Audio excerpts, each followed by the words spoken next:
नमस्कार मित्रांनो. लास्ट लेक्चरमध्ये आपण भारतीय राज्यघटनेच्या वैशिष्ट्यावर चर्चा केली होती. पहिलं जे वैशिष्ट्य होतं की सार्वभौम घटना समितीद्वारे राज्यघटनेची निर्मिती. दुसरं वैशिष्ट्य होतं सर्वात मोठी भारताची लिखित ही भारताची राज्यघटना. आणि तिसरं वैशिष्ट्य होतं की इतर ज्या राज्यघटना आहेत त्यांचा आपल्यावर प्रभाव होता, विविध स्रोत आणि आपण अनुकरण भारताची राज्यघटना आहे अशा वैशिष्ट्यावर आपण काय केली होती, चर्चा केली होती. पुढचं जे वैशिष्ट्य आपल्याला बघायचं आहे ते म्हणजे अंशतः परिवर्तनीय आणि अंशतः अपरिवर्तनीय ही भारताची राज्यघटना आहे.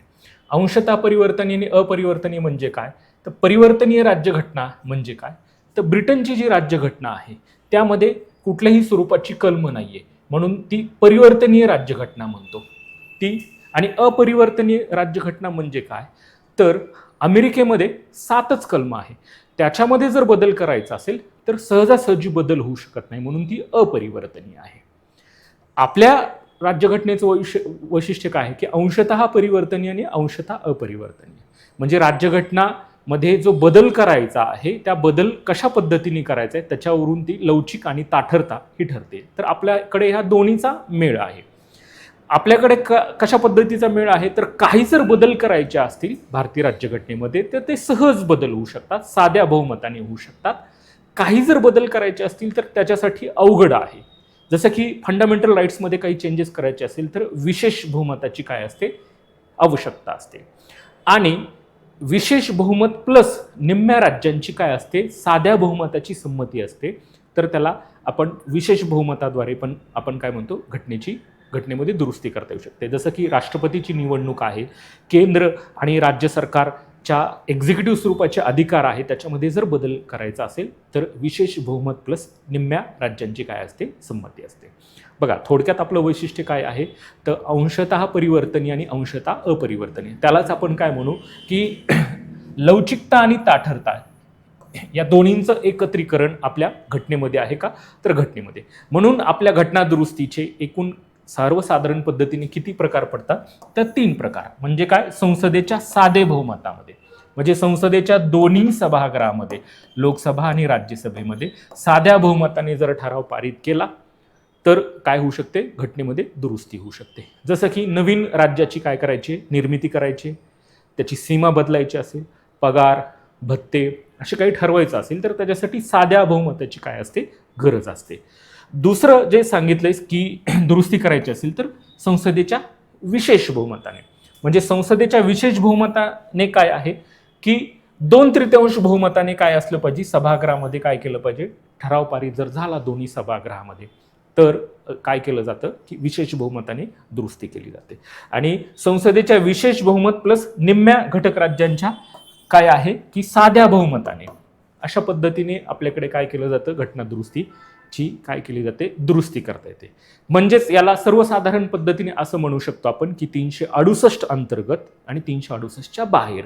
म्हणजे जर विचार केला तर अवघड घटना दुरुस्तीची पद्धत म्हणजेच काय, तर 368 मधली घटना दुरुस्ती ती विशेष बहुमताने करता येईल मी सांगितल्याप्रमाणे. आणि सोप्या घटना दुरुस्ती म्हणजे काय, 368च्या बाहेरील घटना दुरुस्ती म्हणजेच साध्या बहुमताने, जसं की राज्याची निर्मिती करायची, राज्याचं नाव बदलायचे अशा पद्धतीने. याच्यावरून काय केलं जातं, ठरवलं जातं. मग बहुमत म्हणजे काय, मग सर्वसाधारण ही एक कॉन्सेप्ट आहे की साधं बहुमत आहे. साधे बहुमत म्हणजे काय, दोन्ही सभागृहामध्ये काय केलं की जेवढे सदस्य आहेत उपस्थित असलेल्या सदस्यांपैकी ज्यांनी मतदान केलेलं आहे त्या मतदान केलेल्या +1 असं जर काय झालं, मतदान जर झालं तर त्याला आपण साध्या बहुमताने काय झाले असेल, बदल झालाय असं म्हणता येईल. म्हणजे लोकसभेमध्ये सर्वसाधारण पद्धतीने आज विचार केला तर 545 सदस्य, 500 हजर होते, त्यापैकी 400 जणांनी हजर राहिल्यापैकी उपस्थितांपैकी ज्यांनी मतदान केलं सर्वसाधारण 400 लोकांनी मतदान केले, त्याच्या +1 201 अशा पद्धतीने जर तो काय झाला, बदल जर झाला म्हणजे ठराव जर झाला तर तो एका सभागृहातून दुसऱ्या सभागृहामध्ये जातो, त्याला आपण साधे बहुमत असं म्हणतो. म्हणजे साध्या बहुमताने बदल होत असेल तर ती परिवर्तनीय राज्यघटना म्हणता येईल. जसं ब्रिटनमध्ये आहे की साध्या बहुमतानेच काय करता येऊ शकतो, बदल करता येऊ शकतो. ही संकल्पना आहे, ती एवढ्या लक्षात घ्या. पूर्ण बहुमत म्हणजे काय, एकूण जे सभागृहामधले सदस्य आहेत त्याच्या हाफ सदस्यांनी जर मतदान केलं तर त्याला पूर्ण बहुमत म्हणू. आणि प्रभावी बहुमत म्हणजे काय, तर प्रभावी बहुमत काय आहे, ही आपल्याकडे आपल्या घटनेमध्ये लोकसभा, राज्यसभेचे अध्यक्ष, उपाध्यक्ष, विधानसभेचे सभापती, उपसभापती यांच्यासाठी प्रभावी, यांना पदावरून दूर करण्यासाठी प्रभावी बहुमताचा काय केला जातो, वापर केला जातो. म्हणजे काय, एकूण जी सदस्य संख्या आहे त्या सभागृहाची, त्याच्यामध्ये मृत्यू झालेली सभासद असतील आणि अपात्र असलेली सभासद असतील, सदस्य असतील, त्यांना मायनस करून जी सदस्य संख्या शिल्लक राहील, उदाहरणार्थ 545 ही सदस्य संख्या आहे, त्यापैकी 25 जण काय आहेत, मृत्यू पावलेली आहेत किंवा अपात्र आहेत, ठरलेली आहेत. ती सध्या सदस्य किती आहेत, तर उदाहरणार्थ 520 आहे, त्याच्या 260 प्लस 1 अशा पद्धतीने काय आहे, 261 जर बाजूने मतदान झालं तर त्याला पदावरून काय करता येतं, दूर करता येतं का, तर दूर करता येतं. याला आपण प्रभावी बहुमत म्हणू. आणि विशेष बहुमत मी सांगितल्याप्रमाणे काय आहे की प्रत्येक सभागृहामध्ये जे हजर राहून मतदान करणारे 2/3 सदस्यांनी बहुमताने आणि एकूण सभागृहाच्या सदस्यांच्या बहुमताने काय करता येऊ शकतो, बदल करता येऊ शकतो का, तर बदल करता येऊ शकतो. अशा पद्धतीने काय करता येऊ शकते, दुरुस्ती करता येऊ शकते का, तर दुरुस्ती करता येऊ शकते. ठीक आहे. म्हणजे सुप्रीम कोर्टाच्या न्यायाधीशाला पदावरून दूर करायचं असेल तर 2/3 सभागृहातल्या सदस्यांनी काय करायचं आहे, मतदान करायचं आहे अशा उपस्थित राहिलेल्या, आणि त्याच्यात बदल होऊ शकतो. दुसरं विशेष बहुमतामध्ये अजून एक काही जे बदल आहेत त्याच्यासाठी फक्त दोन्ही सभागृहाच्या 2/3 सभागृहाची संमती बरोबर काय आहे की 50% जी घटक राज्य आहे तिथे साध्या बहुमताने पारित होणं अपेक्षित आहे. मी सांगितल्याप्रमाणे जसं की केंद्र आणि राज्यांचे कायदेविषयक संबंध असतील, राष्ट्रपतीची निवडणूक पद्धत असेल, जशी राष्ट्रपतीची निवडणूक पद्धत कशी आहे, एकल संक्रमण पद्धती, त्याच्यामध्ये जर बदल करायचा असेल तर काय करता येईल, केवळ संसदेच्या काय विशेष बहुमताची गरज नाहीये, तर त्याबरोबर 50% राज्यांची, जे एकूण राज्य आहेत भारताची त्याच्या 50% राज्य आहेत त्यांच्या घटक राज्यांमध्ये साध्या बहुमताने तो ठराव पारित झाला की त्याच्यामध्ये काय करता येऊ शकते, दुरुस्ती करता येऊ शकते. म्हणून आपल्याकडे दुरुस्ती ही कशी केली जाते, सोपी किंवा कठीण, याच्यावरून लवचिक आणि ताठर या दोन्हींचं संतुलन असलेलं आपली भारताची राज्यघटना आहे. म्हणून हे भारतीय राज्यघटनेचं वैशिष्ट्य सांगितलं जातं की काय आहे, लवचिक आणि ताठरता या दोन्हींचा काय आहे, मेळ मिलाप आहे. त्यालाच साध्या भाषेत म्हणायचं अंशतः परिवर्तनीय आणि अंशतः अपरिवर्तनीय. हे आपल्या घटनेचं एक वैशिष्ट्य सांगता येईल का, तर हे आपल्या भारतीय राज्यघटनेचं वैशिष्ट्य सांगता येईल. पुढचं जे वैशिष्ट्य सांगता येईल ते म्हणजे संसद आणि सुप्रीम कोर्ट सर्वश्रेष्ठ आहे. म्हणजेच काय म्हणायचं आहे की संसदीय सार्वभौमत्व आणि न्यायिक सर्वोच्चता यांचं आपल्याकडे काय आहे, संतुलन आहे. कायदे कोण तयार करतंय, संसद तयार करते. म्हणजे संसदीय सार्वभौमत्व ही संकल्पना आपण UK कडून घेतली. म्हणजे कायदा तयार करण्याचं काम कुणाचं आहे, संसदेचं आहे. आणि जो तयार केलेला जो कायदा आहे तो घटना विरोधी नाहीये, किंवा घटना विरोधी जर असेल तर त्याला बाद करण्याचा, त्याला रद्द करण्याचा जो आहे ते रद्द कोण करू शकतं, सुप्रीम कोर्ट करू शकतं. म्हणजे कायदे तयार करण्याचा अधिकार कुणाला आहे, संसदेला, आणि त्या कायद्यांची वैधता तपासण्याचा अधिकार कुणाला आहे, सुप्रीम कोर्टाला आहे. म्हणून संसद आणि न्यायालय हे काय आहे, सर्वश्रेष्ठ आहे, त्यांच्यामध्ये संतुलन आहे. जर संसदेने जर एखादा जर कायदा केला आणि तो कायदा जर घटनेच्या बाह्य असेल तर तो बाद ठरवण्याचा अधिकार कुणाला आहे, सुप्रीम कोर्टाला. म्हणजेच थोडक्यात काय, न्यायालयीन पुनर्लोकन हा मुद्दा आपण इथे येऊ शकतो का, तर येऊ शकतो. कारण की न्यायालयाला घेतलेल्या निर्णयाचा पुनर्लोकन, म्हणजे संसदेने घेतलेला जो निर्णय आहे त्याचं पुनर्लोकन करता येऊ शकतं का, तर पुनर्लोकन करता येऊ शकतं. अशा पद्धतीने हे भारतीय राज्यघटनेचं काय सांगता येईल, वैशिष्ट्य सांगता येईल का, तर वैशिष्ट्य सांगता येईल. ठीक आहे. आपण काय बघत आहोत, भारतीय राज्यघटनेची वैशिष्ट्य. पहिलं जे वैशिष्ट्य बघितलं आपण, सार्वभौम घटना समितीद्वारे राज्यघटनेची निर्मिती. दुसरं वैशिष्ट्य जे बघितलं की काय आहे, सर्वात मोठी भारताची राज्यघटना आहे का, तर सर्वात मोठी भारताची राज्यघटना आहे. तिसरं वैशिष्ट्य आपण जे बघितलं ते म्हणजे विविध राज्यघटनेचा आपल्यावर प्रभाव आहे का, त्यालाच आपण म्हणू आपली राज्यघटना अनुकरणप्रिय आहे. विविध स्रोतांच्या मार्गातून MPSCने तिथे खूप वेळा प्रश्न विचारलेले आहेत. 1 ते 2 मार्कासाठी हा प्रश्न विचारले जातो. जोड्या लावांमध्ये हा प्रश्न विचारतात की कुठल्या देशाकडून आपण कुठली तरतूद आपण घेतलेली आहे का, तर अशा पद्धतीचे प्रश्न काय केले जातात, विचारले जातात. ठीक आहे. त्याच्यानंतरचं जे वैशिष्ट्य आहे की अंशतः परिवर्तनीय आणि अंशतः अपरिवर्तनीय. ठीक आहे. आणि त्याच्यानंतरचं जे वैशिष्ट्य आहे ते म्हणजे स्वतंत्र आणि एकात्मिक न्यायव्यवस्था, म्हणजेच आपण काय म्हणू त्याला, एकेरी न्यायव्यवस्था असं म्हणतो. या एकेरी न्यायव्यवस्था का म्हणायचंय की आपल्याकडे आहे, म्हणजे जर अमेरिका आहे तर अमेरिकेकडे कशी आहे, दुहेरी न्याय, काय आहे, दुहेरी न्यायव्यवस्था आहे. आपण न्यायव्यवस्था याचं अनुकरण अमेरिकेकडून घेतलं का, तर अमेरिकेमध्ये काय आहे, कायदे मंडळ आणि न्यायमंडळ हे वेगळं आहे, परंतु त्यांच्याकडे न्यायव्यवस्था कशी आहे, दुहेरी आहे. म्हणजे काय आहे, घटक राज्यांसाठी एक वेगळं न्यायालय आहे घटक राज्यांचं, आणि केंद्राच्या बाबतीतलं न्यायालय वेगळं आहे. आपल्याकडे तसं आहे का, नाही, आपल्याकडे एकेरी न्यायव्यवस्था आहे. याच्यामध्ये अमेरिकेमध्ये कसं आहे, दुहेरी आहे. एकेरी न्यायव्यवस्था म्हणजे काय की अमेरिकेमध्ये केंद्राचा निर्णय आणि घटक राज्याचा त्यांना स्वतःची स्वतंत्र काय आहे, न्यायव्यवस्था आहे त्यांची. आपल्याकडे घटक राज्यांना आणि केंद्रांना त्यांची स्वतःची स्वतंत्र यंत्रणा नाहीये, म्हणून आपण काय आहोत, एकेरी न्यायव्यवस्था.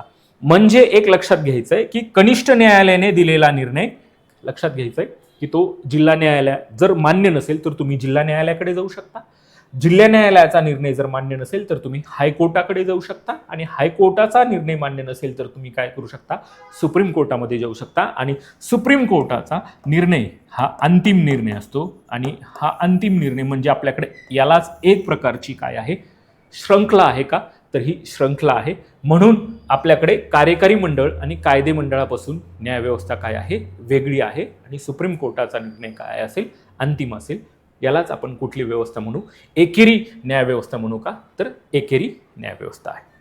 हे पण एक वैशिष्ट्य सांगितलं जातं. पुढचं जे वैशिष्ट्य सांगितलं जातं ते म्हणजे मूलभूत हक्क. मग मूलभूत हक्क जे आहेत तर कितव्या भागामध्ये आहेत, तिसऱ्या भागामध्ये आहेत. कलम कितीमध्ये आहे, 12 ते 35 मध्ये मूलभूत हक्क आहे. दुसऱ्या महायुद्धानंतर बऱ्याचशा राष्ट्रांनी काय केलं, त्यांच्या घटनेमध्ये मूलभूत हक्कांचा काय करण्यात आला, समावेश करण्यात आला.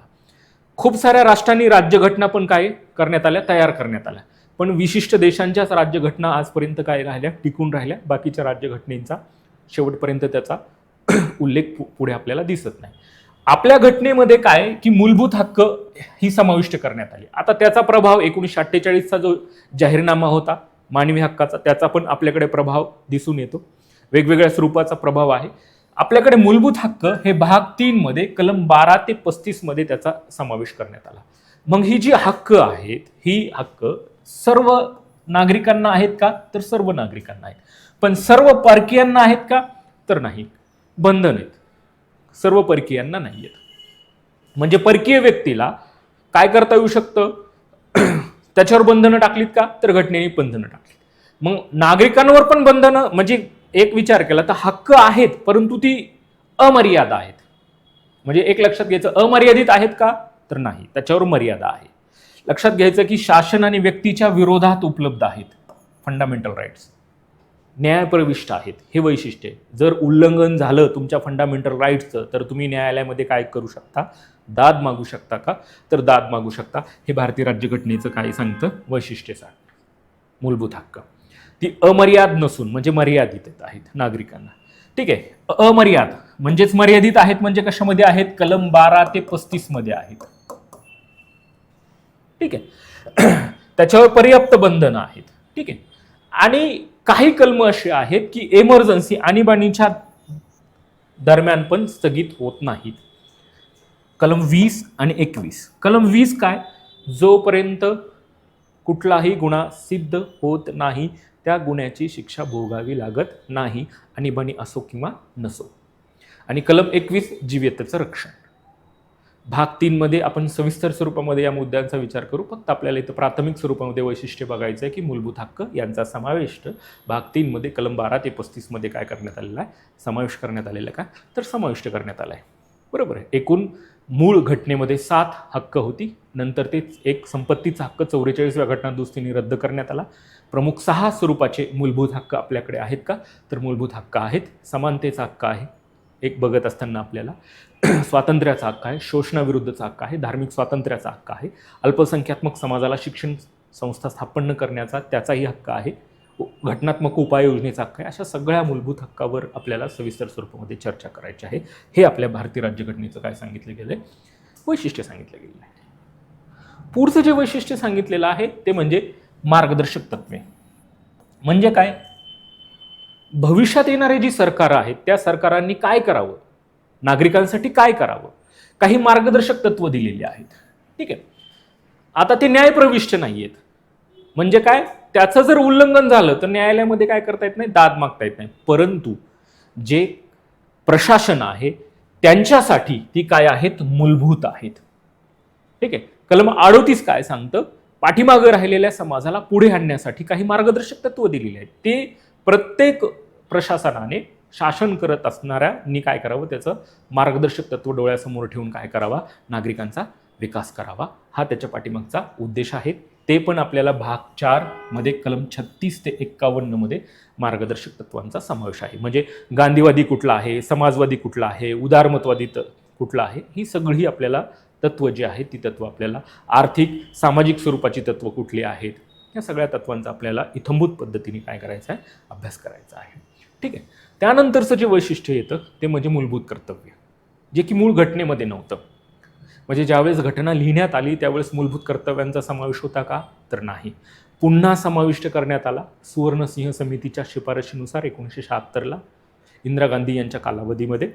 भाग 4A हे नंतर ॲड करण्यात आला आणि कलम 51A मध्ये मूलभूत कर्तव्यांचा काय करण्यात आला, समावेश करण्यात आला का, तर समाविष्ट करण्यात आला. म्हणजे 42वी घटना दुरुस्ती झाली 1976ला आणि 42व्या घटना दुरुस्तीनुसार काय करण्यात आलं, मूलभूत कर्तव्यांचा समावेश काय करण्यात आला, राज्यघटनेमध्ये करण्यात आला का, तर राज्यघटनेमध्ये करण्यात आला. आणि पुन्हा 11वं मूलभूत कर्तव्य हे 86वी घटना दुरुस्ती जी की 12 डिसेंबर 2002ला झाली आणि त्याच्यानुसार आपल्या पालकांनी आपल्या पाल्यांना शिक्षण देणं हे काय आहे, पालकांचं कर्तव्य आहे का, तर पालकांचं कर्तव्य आहे. हे शिक्षणाबद्दल हे कर्तव्य ॲड करण्यात आलं. पुढे ते शिक्षणाविषयक कायदा करण्यात आला, अधिनियम करण्यात आला 2009ला. 6 ते 14 वयोगटातील मुलामुलींना मोफत आणि सक्तीचं शिक्षण देण्यात यावं, हे फंडामेंटल राईट्स पण पुढे काय करण्यात आला, कलम 21A मध्ये काय करण्यात आला, समाविष्ट करण्यात आला. ठीक आहे, अशा तरतुदी आपल्याकडे घटनेमध्ये पुढे आहेत. इथे पाहत असताना आपल्याला बघायचं मूलभूत कर्तव्य हे भारतीय राज्यघटनेचं वैशिष्ट्य आहे का, तर हे वैशिष्ट्य आहे. आणीबाणीची तरतूद, ही आणीबाणीची तरतूद आपल्या घटनेमध्ये का करण्यात आली, तर असामान्य आणि अनपेक्षित जी परिस्थिती आहे ती परिस्थिती हाताळण्यासाठी घटनेमध्ये या आणीबाणीची या तरतूद करण्यात आली का, तर ती तरतूद करण्यात आली.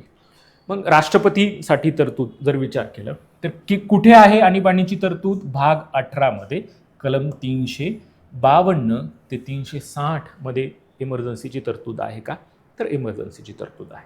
म्हणजे कलम 352 अंतर्गत राष्ट्रपती काय करू शकतात, राष्ट्रीय आणीबाणी लावू शकतात.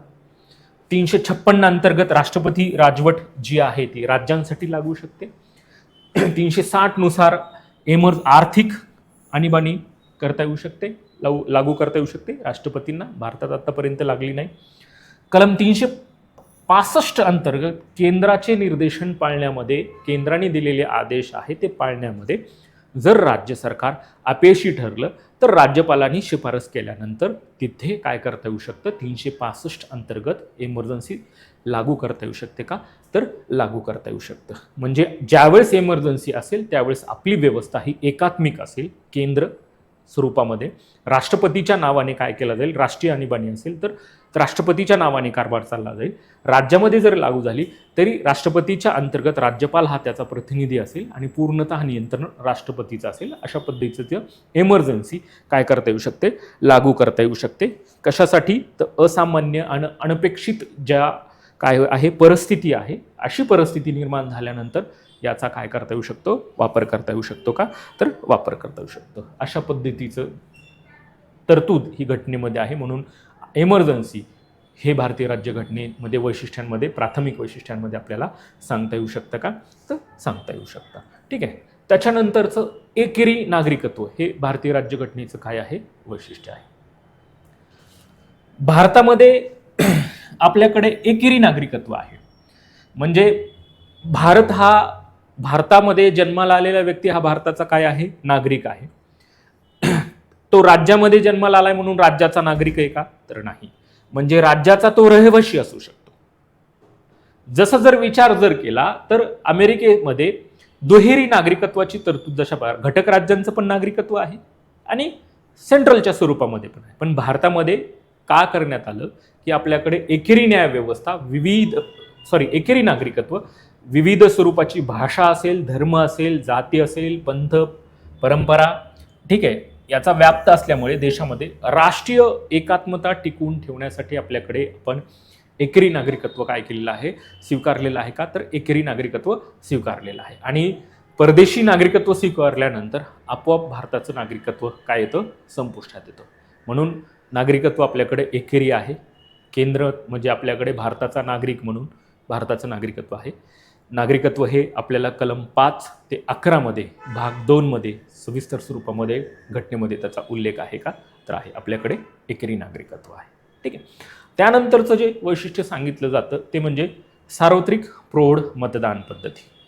म्हणजे मतदान करण्याचा जो अधिकार आहे, सुरुवातीला आपल्याकडे तो 21 वर्ष होता. 61वी घटना दुरुस्ती झाली आणि त्याच्यानुसार 61व्या घटना दुरुस्ती 1988 नुसार 21 वरून मतदानाचं जे वय आहे ते किती वर्ष करण्यात आलं, 18 वर्ष करण्यात आलं का, तर ते 18 वर्ष करण्यात आलं. भारतामध्ये राजकीय समानता प्रस्थापित करण्याच्या उद्देशानं आपल्याकडे ही दुरुस्ती करण्यात आली का, तर ही दुरुस्ती करण्यात आलं. आर्टिकल 326 नुसार जे प्रौढ आहे, प्रौढ कुणाला म्हणायचे, तर 18 वर्षापुढील व्यक्तीला आपण काय म्हणू, प्रौढ म्हणू. त्याच्यामध्ये त्याचा जात, वंश, धर्म, लिंग, साक्षरता, संपत्ती इत्यादीचा विचार न करता त्याला मतदान करण्याचा अधिकार आहे का, तर मतदान करण्याचा. ज्यावेळेस 1937ला ज्यावेळेस निवडणुका झाल्या त्यावेळेस मतदान करण्याचा अधिकार काय ठरवला होता, संपत्ती तिथं बेस होता का, तर संपत्ती हा बेस होता. पण पुढे ज्यावेळेस आपल्याकडे हे घटनेमध्ये तरतूद करण्यात आली त्यावेळेस हे बेस काढून टाकले. म्हणून प्रौढ मतदान करण्यासाठी 18 वर्ष पूर्ण असणं अपेक्षित आहे. हे भारतीय राज्यघटनेचं वैशिष्ट्य आपल्याला सांगता येईल का, तर भारतीय राज्यघटनेचं वैशिष्ट्य सांगता येईल. धर्मनिरपेक्षता. भारतामध्ये कुठलाही एक राजधर्म नाही किंवा राज्यघटना कुठल्याही एका धर्माला सपोर्ट करणार नाही. राज्यसंस्थेमध्ये त्यांच्या म्हणण्यानुसार सर्व धर्मांना कशी वागणूक दिली जाईल, समान वागणूक दिली जाईल. आणि भारतामधली धर्मनिरपेक्षता ही कशी आहे, सकारात्मक स्वरूपाची आहे. धर्मनिरपेक्षता ही सकारात्मक आणि नकारात्मक या दोन प्रकारची आहे. आपल्याकडे सकारात्मक स्वरूपाची आहे. पुढे धर्मनिरपेक्षता या तात्विक वैशिष्ट्यांमध्ये सविस्तर स्वरूपामध्ये त्याचा उल्लेख येईलच तुम्हाला. लक्षात घ्यायचं की धर्मनिरपेक्षता हे भारतीय राज्यघटनेचं काय सांगता येईल, वैशिष्ट्य सांगितलं आहे. म्हणजे राजकीय सत्ता काय आहे, ही कोणत्याही धार्मिक समूहाची काही नाहीये, मक्तेदारी नसते. हे इथे काय होतं, स्पष्ट होतं. ही आपलं वैशिष्ट्य आहे का, तर हे आपलं वैशिष्ट्य आहे. त्याच्यानंतरचं जे वैशिष्ट्य आहे ते म्हणजे त्रिस्तर शासन व्यवस्था. आता ज्यावेळेस घटना लिहिण्यात आली त्यावेळेस घटनात्मक स्वरूप विचार जर केला तर दुहेरी आपल्याकडे व्यवस्था होती, एक केंद्र आणि राज्य. पण तिसरा जो आपल्याकडे स्तर आला त्याला आपण त्रिस्तर शासन व्यवस्था म्हणू. तो म्हणजे 73वी आणि 74वी घटना दुरुस्ती ज्यावेळेस झाली, 73वी घटना दुरुस्ती ही ग्रामीणसाठी म्हणजे आणि 74वी हा शहरीसाठी, म्हणजे घटनात्मक दर्जा मिळाला. 73वी घटना दुरुस्ती म्हणजे काय, तर 73व्या घटना दुरुस्तीमध्ये ग्रामपंचायत, पंचायत समिती आणि जिल्हा परिषद यांना घटनात्मक दर्जा प्राप्त झाला. आणि 74व्या घटना दुरुस्तीनुसार आपल्याकडे म्हणजे काय आहे, नगरपालिका, महानगरपालिका यांच्यासाठी काय करण्यात आलं, घटनात्मक जी काय आहे उपाययोजना तिथे आहेत. आणि 73व्या आणि 74व्या घटना दुरुस्तीनुसार जे स्थानिक शासन आहे ते स्थानिक शासन कुठलं असेल, ग्रामीण आणि शहरी यांना आपण घटनात्मक दर्जा प्राप्त करून दिला आणि तो स्तर आपल्याकडे काय करण्यात आला, ॲड करण्यात आला. हे पण भारतीय राज्यघटनेचं काय सांगता येईल, वैशिष्ट्य सांगता येईल का, तर वैशिष्ट्य सांगता येईल. राष्ट्रकुलचं सदस्यत्व. आता राष्ट्रकुलचं सदस्यत्व हे आपण जे स्वीकारलेलं आहे ते आपण मित्रत्वाचे संबंध जे आहेत ते प्रस्थापित करावं या उद्देशानं आपण ते स्वीकारलेलं आहे. ज्या दिवशी असं वाटेल की आपल्याला हानी होत आहे तर आपण ते स्वइच्छेने कधीही सोडू शकतो. हा त्याच्या पाठीमागचा उद्देश आहे, हे वैशिष्ट्य आहे. ठीक आहे. अल्पसंख्यात्मकांना संरक्षण. घटनेमध्ये, भारतीय राज्यघटनेमध्ये कशानुसार अल्पसंख्यात्मक ठरवला जातो, तो म्हणजे भाषा, लिपी, जात धर्म या निकषावर काय केला जातो, अल्पसंख्यात्मक ठरवले जातात. मग या अल्पसंख्यात्मकांच्या कल्याणासाठी ठीक आहे, त्यांना संरक्षणासाठी त्यांना विशेष सवलती देण्यात आलेल्या आहेत. हे आपल्या भारतीय राज्यघटनेचं वैशिष्ट्य आहे का, तर हे आपल्या भारतीय राज्यघटनेचं वैशिष्ट्य आहे.